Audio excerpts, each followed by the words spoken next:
Luto tayo ng kinamatisang ampalaya guys.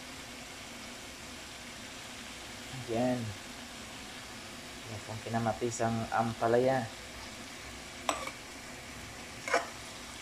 Tapos lagyan natin ng itlog mamaya guys. Pag maluto na to. Okay na yung ampalaya.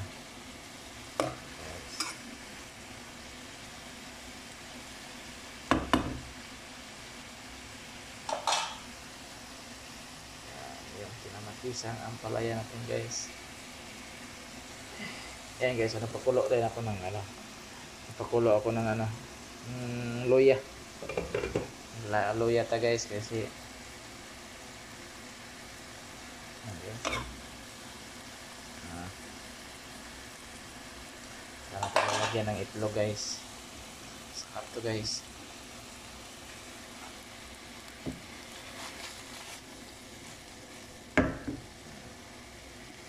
Diba? Yan. Masarap to. Kinamatisang ampalaya. Gulay-gulay tayo guys kasi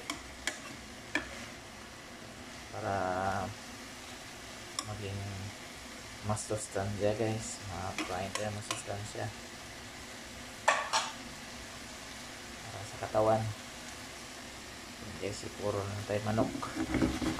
Para sa manok, puro lang tayo manok dito guys.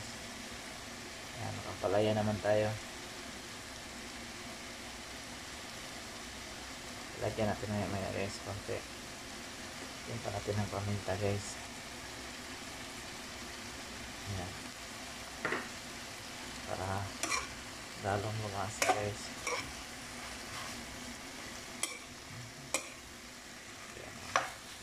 Durog na yung kamatis guys. Yan.